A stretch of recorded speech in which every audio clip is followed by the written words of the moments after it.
Hello to all. तो स्वागत है आप लोगों का मेरे YouTube channel current affairs and GK tricks में। तो आज का जो वीडियो रहेगा हमारा वो 16 फरवरी 2026 के करंट अफेयर से रिलेटेड रहेगा मोस्टली। यहाँ पे जो भी एग्ज़ाम पॉइंट ऑफ व्यू से बहुत ही ज़्यादा इम्पोर्टेंट करंट अफेयर्स हैं यूपीएससी के लिए, एसएससी के लिए, आरआरबी एनटीपीसी के लिए, क्योंकि आरआरबी बहुत ज़्यादा नज़दीक है। फिर एसएससी एग्ज़ाम्स कराते रहेगा और सीजीएल भी आने वाला है। तो उस हिसाब से ये जो मैं करंट अफेयर्स आपको आज बताने वाला हूँ वो बहुत ही ज़्यादा इम्पोर्टेंट हैं। ठीक है। मैंने बहुत शॉर्ट वे में, बहुत शॉर्ट फॉर्मेट में जो जो इम्पोर्टेंट पॉइंट्स हैं इन करंट अफेयर्स के, वो सब इम्पोर्टेंट जो पॉइंट्स हैं वो यहाँ पे लिखे रखे हैं। इन पॉइंट्स को हम देखेंगे, ठीक है, जो भी इम्पोर्टेंट है, ताकि बहुत ज़्यादा वर्कलोड ना हो आप लोगों के लिए, बहुत ज़्यादा लोड ना हो। और ये जो भी हैं इनमें से पक्का कोई ना कोई क्वेश्चन करंट अफेयर से रिलेटेड आ सकता है, तो इसे आप ध्यान से देखिएगा। लास्ट में, वीडियो के एंड में कमेंट ज़रूर करिएगा जो जो आपको या तो डाउट्स हैं या जो आपको अच्छा लगा या नहीं लगा, जिससे फर्दर इम्प्रूवमेंट्स की गुंजाइश रहेगी। ठीक है। तो स्टार्ट करते हैं। करंट अफेयर जो इम्पोर्टेंट है, ये पार्ट 1 है, इसके बाद मैं पार्ट 2 लेकर आऊँगा। ठीक है। यहाँ पे आप ये देख सकते हैं, ये लिखा हुआ है पिटोन डेला फर्नेस। ये जो पिटोन डेला फर्नेस है, ये एक वॉल्केनो है। क्या है? ये एक वॉल्केनो है। और ये अभी न्यूज़ में इसलिए है क्योंकि एक आइलैंड है, उस आइलैंड का नाम है रीयूनियन आइलैंड। और ये जो रीयूनियन आइलैंड है, ये आपको ग्लोब में आप देखेंगे या एटलस में आप देखेंगे तो आपको मिलेगा अफ्रीकन कॉन्टिनेंट के ईस्ट में। एक जगह जगह है मेडागास्कर। मेडागास्कर के पास ही आपने देखा होगा जब इंडिया में मॉनसून हिट होता है समर में, है ना, जब मॉनसून हिट होता है इंडिया में जून मंथ में, तब मेडागास्कर के पास से ही जो साउथ जो ईस्टर्लीज होती हैं आपकी, वो जो है डिस्टर्बेंसेस लेकर आती हैं। और फिर जो है हमारे जो वेस्टर्न कोस्ट है, डैट इज़ वेस्टर्न घाट्स, और वहाँ पे सबसे पहले बारिश होती है। ठीक है। तो उसी से रिलेट करके आप ये याद कर सकते हैं कि जो ये पिटोन डेला फर्नेस है, ये रियूनियन आइलैंड पे है। और रियूनियन आइलैंड जो है अफ्रीकन कॉन्टिनेंट के ईस्ट में जो मेडागास्कर आइलैंड है, उसके ईस्ट में ये रियूनियन आइलैंड पड़ता है। ये रियूनियन आइलैंड एक्चुअली फ्रांस के कंट्रोल में है अभी। ठीक है, फ्रांस के कंट्रोल में है। और इम्पोर्टेंट ये इसलिए है क्योंकि अभी अ, फिलहाल जो ट्रॉपिक ऑफ कैप्रिकॉन है ना, जो ट्रॉपिक ऑफ कैप्रिकॉन है, दैट इज़, आप ऐसे समझ लीजिए कि ये हमारी अर्थ है। ठीक है। अर्थ का शेप जो है जियोइड है ना, ऑब्लेट स्फेरॉइड जिसे हम कहते हैं, कि सेंटर में बल्ज्ड है और पोल्स पे फ्लैट है। ठीक है। और वो क्यों है? वो इसलिए है कि अर्थ की रोटेशन की वजह से। ठीक है। तो ये यहाँ पे जो है हम imaginary line, that is latitudes जो है वो बना लेते हैं। ये इक्वेटर जो है ये 0 डिग्री लैटिट्यूड है। मैं आपको एक बार और बना के बता देता हूँ अच्छे से। जैसे ये अर्थ है, ठीक है, ये इक्वेटर है, दैट इज़ 0 डिग्री लैटिट्यूड। ये नदर हेमिस्फीयर है, सदर्न हेमिस्फीयर है। मैं जहाँ ये पिटोन डेला फर्नेस जो मैंने आपको बताया रियूनियन आइलैंड पे है, ठीक है, फ्रांस के ऑक्यूपेशन में है अब ये आइलैंड, वो यहाँ पे करीब इक्वेटर से थोड़ा नीचे यहाँ पे ट्रॉपिक ऑफ कैप्रिकॉन है ये, दैट इज़ 23.5 डिग्री जो है साउथ लैटिट्यूड, है ना। ये ट्रॉपिक ऑफ कैप्रिकॉन है। यहाँ पे कहीं इसकी लोकेशन है, मतलब अफ्रीका के ईस्ट में, मेडागास्कर आइलैंड के ईस्ट में, यहाँ पे कहीं करीब इसकी लोकेशन है। ट्रॉपिक ऑफ कैप्रिकॉन के जस्ट थोड़ा सा ऊपर है, डैट इज़ ये होगा 20 से 21 डिग्री लैटिट्यूड पे। ठीक है, 20 से 21 डिग्री साउथ लैटिट्यूड पे है ये।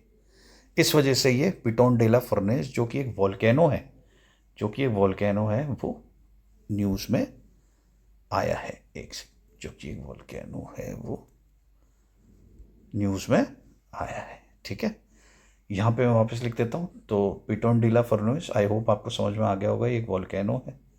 ठीक है। ये रियूनियन आइलैंड जो फ्रांस के ऑक्यूपेशन में है, वहाँ पे देखा गया है। और ये क्यों इम्पोर्टेंट है? क्योंकि ट्रॉपिक ऑफ कैप्रिकॉन जो है, जो 23.5 डिग्री साउथ लैटिट्यूड है, वो जस्ट इसके नीचे से पास होता है, यानी ये जो पिटोन डेला फर्नेस है ये करीब करीब होगा आपके 20 या 21 डिग्री साउथ लैटिट्यूड पे। ठीक है, ये पहला हमारा इंपॉर्टेंट करंट अफेयर था। आगे बढ़ते हैं। अब एक LHS-1903 एक स्ट्रेंज प्लानिटरी सिस्टम देखने को मिला है। स्ट्रेंज प्लानिटरी सिस्टम से मेरा यहाँ पे मतलब है कि जो हम नॉर्मली प्लानिटरी सिस्टम पढ़ते हैं, डैट इज़ हमारा जो नेब्यूला है, जो हमारा सोलर सिस्टम है, that is earth, that is सन, और जो भी उसके अराउंड जो प्लैनेट्स रिवॉल्व करते हैं, ठीक है, जो 8 प्लैनेट्स रिवॉल्व करते हैं, वो जो सोलर सिस्टम है वो नेबुलर लाप्लास थ्योरी से बना है। ठीक है, और जो नेबुलर थ्योरी है, जो सोलर सिस्टम के फॉर्मेशन की थ्योरी है, वो ये कहती है कि एक बहुत बड़ा डस्ट और गैसेस का क्लाउड था। ठीक है, एक बहुत बड़ा डस्ट और गैसेस का क्लाउड था डिस्क शेप का, उसमें एक बीच में यंग स्टार था, उसके आसपास डस्ट और वो गैसेस बहुत तेज़ी से रिवॉल्व हो रहे थे। ठीक है, घूम रहे थे।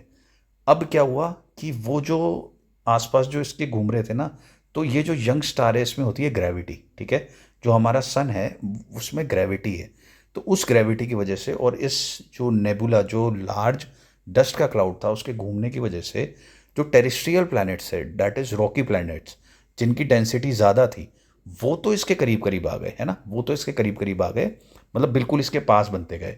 जो कि आप जानते हैं कि मरकरी, वीनस, अर्थ, मार्स है हमारे। और जो गैशियस प्लैनेट्स थे जो हल्के थे, जिनकी डेंसिटी कम थी, लेकिन जो बड़े थे वो दूर चले गए। ठीक है, वो इससे दूर चले गए। लेकिन जो ये साइंटिस्ट ने नया LHS जो ये 1903 ये प्लैनेट सिस्टम अभी डिस्कवर किया है, उसमें क्या है कि एक रेड ड्वार्फ स्टार है। ठीक है, एक रेड ड्वार्फ स्टार है जो कि 117 light years away from the earth है। मतलब इसकी दूरी जो है अर्थ से जो इसकी दूरी है वो 117 लाइट ईयर्स अवे है। ठीक है, इसका जो मास है वो 50% है सन का, मतलब हमारा सन जो है इससे बड़ा है। और इसकी जो ल्यूमिनोसिटी का मतलब ये कितना ज़्यादा ब्राइट है। ठीक है, उसका रोशनी कितनी है, तो इसकी ल्यूमिनोसिटी मतलब ब्राइटनेस जो है वो सिर्फ मात्र 5% है सन की। ठीक है, अब इंपॉर्टेंट चीज़ क्या है देखने लायक, कि मैंने आपको क्या बताया कि नेब्यूला जो बनता है वो ऐसे बनता है कि रॉकी प्लैनेट्स तो होते हैं, वो होते हैं करीब, जो यंग स्टार है, जैसे सन के पास में जितने भी रॉकी प्लैनेट्स हैं जो डेंसिटी में ज़्यादा है, जैसे मरकरी, अर्थ, वीनस, मार्स, वो पास हैं सन के। और जो भी गैशियस प्लैनेट्स हैं, that is Jupiter, Saturn, Uranus, Neptune, वो दूर हैं सन के। ठीक है, ये नेबुलर थ्योरी के हिसाब से जो सोलर सिस्टम बनता है उसमें होता है। लेकिन इसमें हमें ये देखा गया है कि जो रेड ड्वार्फ स्टार है, जैसे मैं आपको यहाँ बना के दिखा देता हूँ, कि जैसे ये रेड ड्वार्फ स्टार है, ठीक है, इसके पास जो फर्स्ट प्लैनेट है वो तो बना रॉकी। ठीक है, ये तो था रॉकी प्लैनेट, बट इसके बाद के जो 2 प्लैनेट्स बने हैं ना इस LHS-1903 सिस्टम में, वो दोनों प्लैनेट जो हैं वो गैशियस हैं। ठीक है, और जो लास्ट प्लैनेट है, दैट इज 4th प्लैनेट, वो यहाँ पे रॉकी प्लैनेट है। ये यहाँ पे नई डिस्कवरी हुई है, जो कि एक कॉन्ट्राडिक्शन है नेबुलर थ्योरी का। ठीक है, अब ये जो सुपर अर्थ है, ये फर्स्ट प्लैनेट है, इसका नाम सुपर अर्थ रखा गया है। ये अर्थ से करीब करीब मतलब काफ़ी बड़ा है, 5 से 10 टाइम्स ये बड़ा है अर्थ से। और ये रॉकी प्लैनेट है, ये फर्स्ट वाला जो है ये रॉकी प्लैनेट है। ठीक है, ये इसका नाम दिया है सुपर अर्थ। ये जो दोनों प्लैनेट्स हैं इनके नाम दिए गए हैं मिनी नेपच्यून। ये दोनों ही प्लैनेट गैसियस हैं और काफ़ी बड़े प्लैनेट्स हैं। ठीक है, अब ये जो लास्ट प्लैनेट है इसका नाम भी जो है सुपर अर्थ ही दिया गया है, और ये एक रॉकी प्लैनेट है। ठीक है, अब जो थ्योरीज निकाली जा रही हैं कि भाई ऐसा क्यों है, वो ये निकाली जा रही है कि जो नेबुलर थ्योरी है जिसमें हमारे सोलर सिस्टम का फॉर्मेशन हुआ है, वो थ्योरी ये बोलती है कि जब ये जो क्लाउड था डस्ट का, ठीक है, जब ये रिवॉल्व हो रहा था और घूम रहा था, तब जो प्लैनेट्स बने ना वो साइमल्टेनियसली बने, मतलब एक साथ में बने और उस यंग स्टार जो कि हमारा सन है उसके आसपास जो है ये सारे प्लैनेट्स वो इकट्ठा हो गए।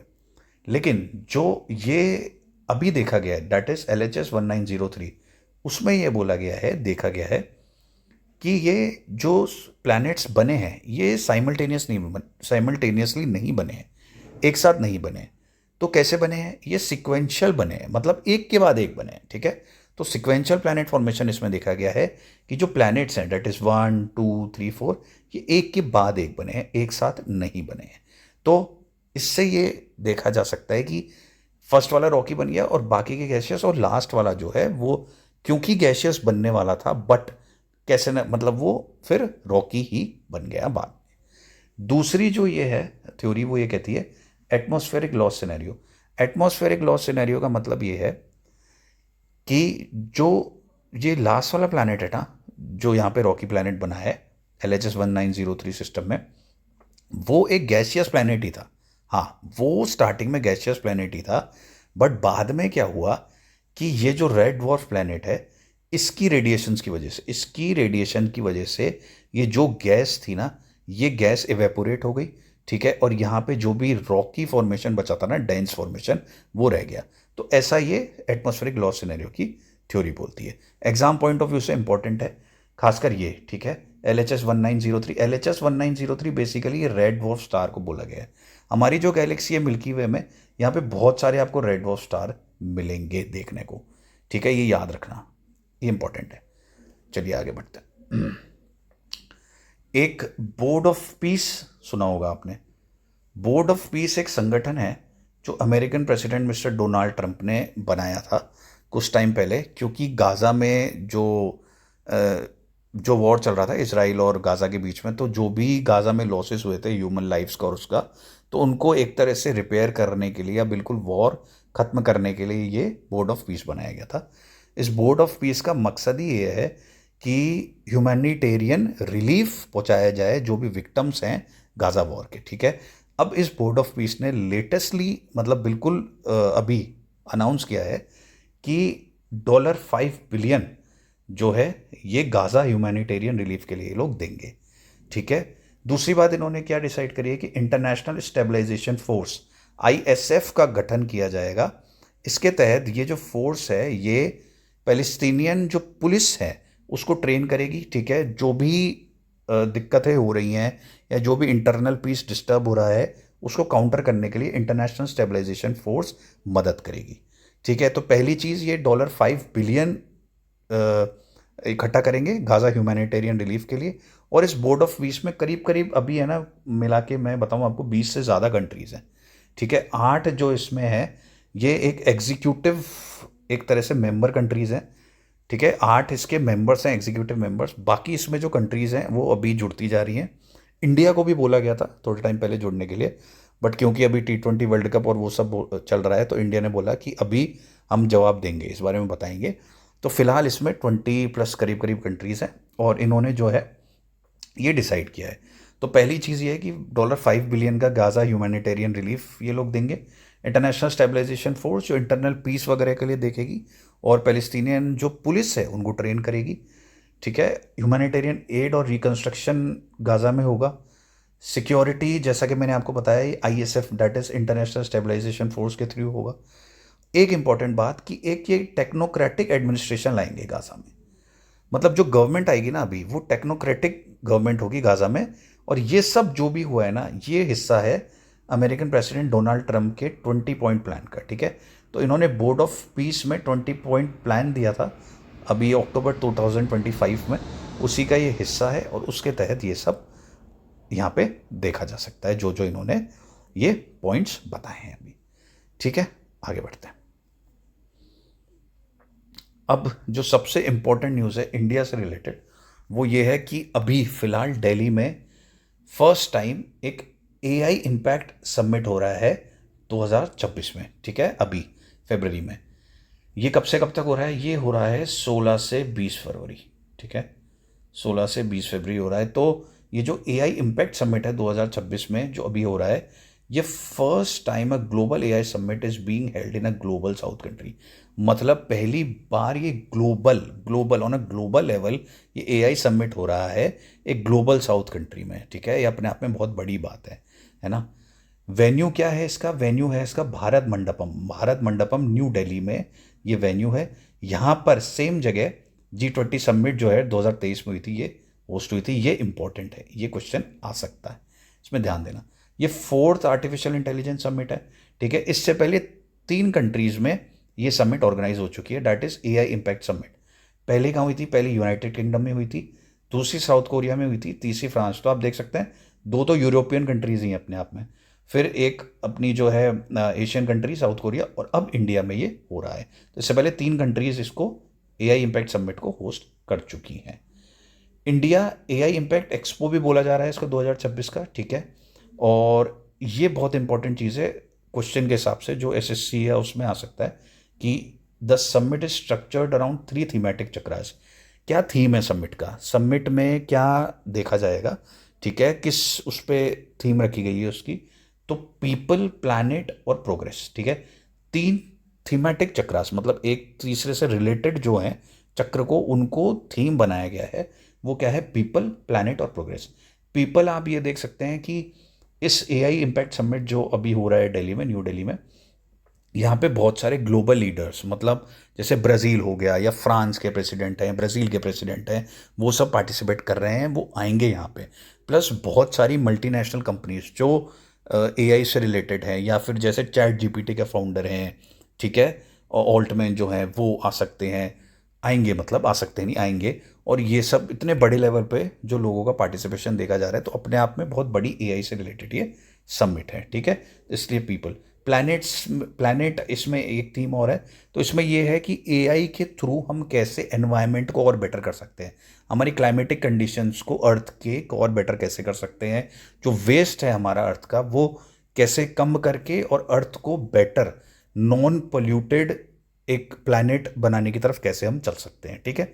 पोल्यूशन कम करना और जो भी चीज़ें होती हैं, वेस्ट कम करना, रिसाइकिल करना, ये सब भी यहाँ पे देखा जाएगा through the means of AI, ठीक है, आर्टिफिशियल इंटेलिजेंस के थ्रू।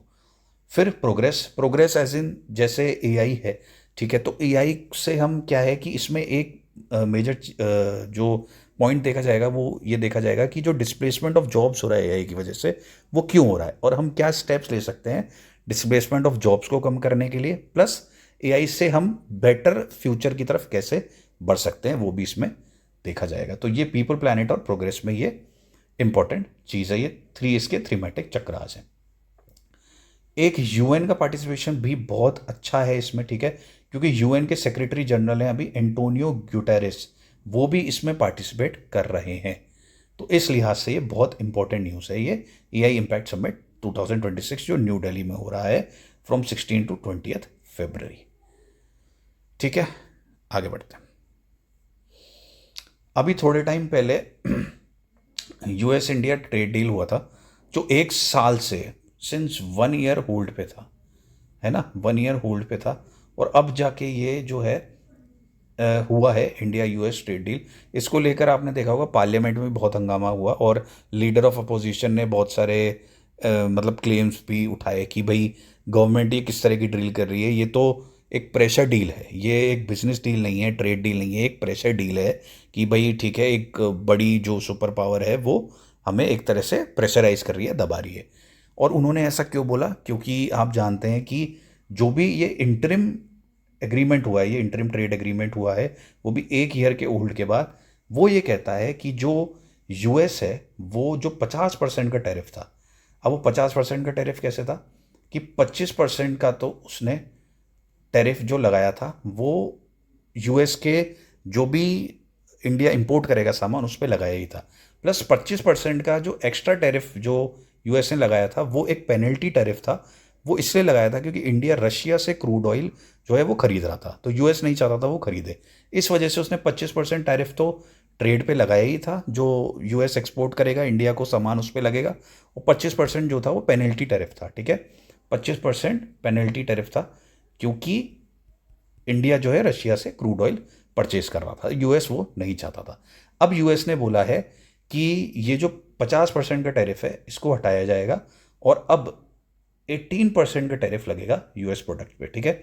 जो भी इंडिया इंपोर्ट करेगा यूएस से प्रोडक्ट्स उस पर अब सिर्फ 18% का टैरिफ लगेगा। लेकिन यहाँ पे कुछ शर्तें रखी गई हैं, और मतलब शर्त कह लें या ऑन पेपर ये एग्रीमेंट देखा गया अभी, क्योंकि इंटरिम ट्रेड एग्रीमेंट है ये। तो 18% वो टैरिफ तब लगाएगा जब इंडिया जो है वो जो सामान यूएस को एक्सपोर्ट करेगा उस पर मतलब इंडिया जो है जो भी सामान यूएस से इंपोर्ट करेगा उस पर 0% टैरिफ लगेगा। ठीक है, नियर टू क्लोज मतलब 0% टैरिफ इंडिया जो है यूएस के गुड्स पे लगाएगा, जो भी इंपॉर्टेंट गुड्स हैं। ठीक है, तब जाके यूएस जो है ये इम्प्लीमेंट करेगा। मैं आपको एक बार फिर से इसको बता देता हूँ। ठीक है, पहले जो है अपन इसमें टैरिफ्स में देख लेते हैं। अभी थोड़े टाइम पहले जब तक ये 1 साल के होल्ड पे था, तो अगस्त 2025 करीब ये अप्लाई किया था यूएस ने। तब जो टैरिफ लग रहा था वो जो था वो 50% टैरिफ था। ठीक है, 25% जिसमें जो है वो टैरिफ लगाया था जो इंडिया एक्सपोर्ट करता है। ठीक है, जो इंडिया सामान एक्सपोर्ट करता है यूएसए को, उस पर 25% का टैरिफ था। एडिशनल 25% का यहाँ पे और टैरिफ लगाया था यूएस ने, वो एक पेनल्टी टैरिफ था, क्योंकि इंडिया जो है रशिया से क्रूड ऑयल खरीद रहा था, तो यूएस नहीं चाहता था ऐसा हो, इस वजह से उसने एडिशनल 25% का इंडिया पे पेनल्टी टैरिफ लगाया था। मतलब टोटल 50% का टैरिफ था इंडिया जो भी सामान एक्सपोर्ट करेगा यूएस को उस पर। अब यूएस ये बोल रहा है कि इस 50% को हटा के अब वो 18% टैरिफ लगाएगा इंडियन गुड्स पे। मतलब इंडिया जो भी अब सामान एक्सपोर्ट करेगा यूएसए को, उस पर अब 18% का टैरिफ लगेगा।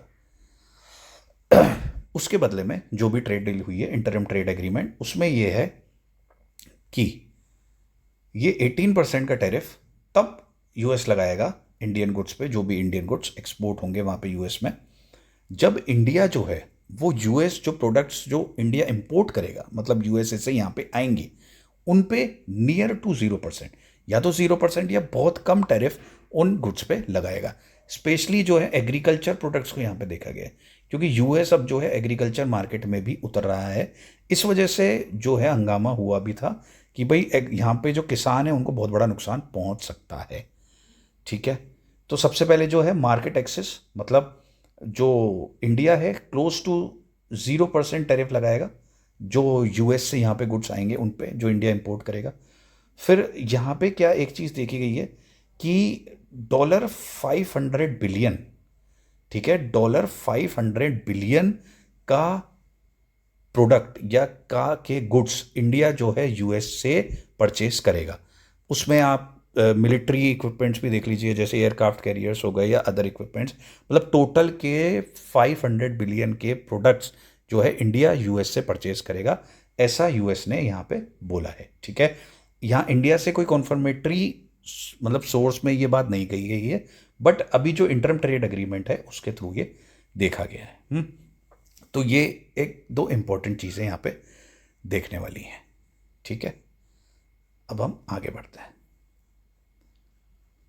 ये एक बहुत इंपॉर्टेंट न्यूज़ है, India and the United Arab Emirates sparking a growth story. इसमें यह देखा गया है कि एक CAPA मतलब कॉम्प्रिहेंसिव इकोनॉमिक पार्टनरशिप एग्रीमेंट हुआ था 2022 में, किसके बीच में, UAE और इंडिया के बीच में। इसमें यह था कि 2030 तक इंडिया और UAE, ठीक है, $100 बिलियन, ठीक है, ठीक है, $100 बिलियन का ट्रेड करेंगे साथ में। ये जो 2022 में CEPA हुआ था जिसमें इंडिया और UAE $100 बिलियन का ट्रेड करेंगे 2030 तक, ये 5 साल पहले ही एम जो है अचीव कर लिया गया है, और अभी 2025 में ही 2025 तक ये जो है $100 बिलियन का ट्रेड इंडिया और UAE के बीच में ऑलरेडी हो चुका है। तो इसको आगे बढ़ाते हुए अब एक न्यू टारगेट सेट किया गया है ऑफ $200 बिलियन बाय 2032। मतलब इंडिया और UAE अब 2032 तक और 100 बिलियन ज़्यादा, मतलब 200 बिलियन का टोटल जो है वो ट्रेड करेंगे। यहाँ पे बहुत इंपॉर्टेंट चीज़ें ये देखने वाली हैं कि पहले जो ट्रेड हुआ करता था वो मेजरली एनर्जी सेक्टर में होता था। ठीक है, क्योंकि जो UAE या जो वेस्ट एशिया है वो एनर्जी का भंडार है अपने आप में, तो ऑयल जो था ना एनर्जी में, उसमें बहुत ज़्यादा ट्रेड हुआ करता था। लेकिन अब सिर्फ एनर्जी में ही नहीं, अब हमें ट्रेड देखने को मिला है AI में। ठीक है, AI में बहुत अच्छा ट्रेड देखने को मिला है हमें। ठीक है, टेक्नोलॉजी में बहुत अच्छा ट्रेड देखने को मिला है, फाइनेंशियल सोर्सेज में बहुत अच्छा ट्रेड देखने को मिला है। इनफैक्ट आप ये देखना कि रिलायंस जो कंपनी है, जो इंडिया की कंपनी है, वहाँ की एक कंपनी के साथ मिलके उसने UAE में बहुत अच्छा इन्वेस्टमेंट किया है। ठीक है, बहुत अच्छा इन्वेस्टमेंट किया है, प्लस वहाँ की भी कई कंपनीज ने हमारे यहाँ पे इंडिया में भी बहुत अच्छा इन्वेस्टमेंट एफडीआई हुआ है। तो इंडिया में बहुत मतलब आप ऐसे कह सकते हैं कि $22 बिलियन के करीब का जो है वो सामान और एफडीआई दो तीन चीज़ें मिला के इंडिया में जो है इंपोर्ट किया गया है यूएई से, और इंडिया ने एक्सपोर्ट किया है $16 बिलियन का यूएई में। ठीक है, तो कई कंपनीज हैं वहाँ की भी जो यहाँ पे बहुत अच्छा इन्वेस्टमेंट कर रही है। एफडीआई बहुत अच्छा हुआ है यूएई की तरफ से, स्पेशली बैंक्स में जो है वहाँ पे वहाँ की बैंक्स ने हमारे यहाँ की बैंक्स में इन्वेस्ट करने का सोचा है और बहुत ज़्यादा अच्छा इन्वेस्ट भी किया है। ठीक है, और रिलायंस ने वहाँ पे इन्वेस्ट किया है। तो ये एक बहुत इंपॉर्टेंट इकोनॉमिक पार्टनरशिप है जिससे इंडिया को बहुत ज़्यादा फ़ायदा हो सकता है। अभी क्योंकि ये जो ओपन एआई समिट हो रही है दिल्ली में, ठीक है, इसके थ्रू बहुत ज़्यादा ग्लोबल लीडर्स पार्टिसिपेट कर रहे हैं। तो एआई में जो है इन्वेस्ट करना इंडिया के लिए इसी इससे कि कॉम्प्रिहेंसिव इकोनॉमिक पार्टनरशिप से एक बहुत अच्छा डील जो है साबित हो सकती है। ठीक है, इसमें हम आगे बढ़ते हैं। अब जो एक इम्पॉर्टेंट न्यूज़ है वो इंडिया से ही रिलेटेड है कि इंटरनेशनल फ्लीट रिव्यू और इंडो पैसिफिक नेवल कॉपरेशन। ठीक है, इसमें यह है कि जो हमारा ईस्ट कोस्ट है डेट इज़ इन विशाखापट्टनम, यहाँ पे इंटरनेशनल फ्लीट रिव्यू आईएफआर 2026 और मिलान 2026 में naval exercises plus air exercises यहाँ पे देखने को मिली हैं जो कि कई कंट्रीज़ के बीच में हुई हैं। ये क्यों किया गया है? ताकि maritime cooperation Indo Pacific area में बढ़ सके। ठीक है, ये एक रीजनल ऑर्गेनाइजेशन है that is Indian Oceanian naval symposium. यहाँ पे इंडिया अपनी अच्छे से भागीदारी दिखा सके, इसलिए ये हो रहा है। ठीक है, ये विशाखापट्टनम में हुआ और यहाँ पे अराउंड 71 वॉरशिप और 50 एयरक्राफ्ट ने पार्टिसिपेट किया है। ठीक है, ऐसा इंडिया ने क्यों किया? ताकि reflects India strategic role in the Indo Pacific under its ई act east and Mahasagar visions. ठीक है, तो महासागर विजन और जो इंडिया की एक्ट ईस्ट पॉलिसी है उसके तहत ये हुआ है। तो ये हमारी कुछ इंपॉर्टेंट करंट अफेयर्स थे। पार्ट 2 जल्दी आएगा। ठीक है, आप लाइक करें, सब्सक्राइब करें और शेयर करें वीडियो को। ठीक है, कोई कमेंट्स में आपको डाउट हो तो वो ज़रूर लिखें, मुझसे पूछें, और कोई चीज़ आपको बोलनी हो, ठीक है, इसी करंट अफेयर से रिलेटेड, है ना, वो मुझे बताएं। और बाकी हम जीके में भी आगे बढ़ते रहेंगे और मैं और अच्छे अच्छे वीडियोज़ आपके लिए लाता रहूँगा। ये जो भी करंट अफेयर्स मैंने आज आपको बताया ये बहुत इंपॉर्टेंट है एग्जाम पॉइंट ऑफ व्यू से, क्वेश्चंस यहाँ से बनेंगे, तो आप इनको ध्यान से देख लीजिएगा। ठीक है, तो मिलते हैं नेक्स्ट वीडियो में। Thank you.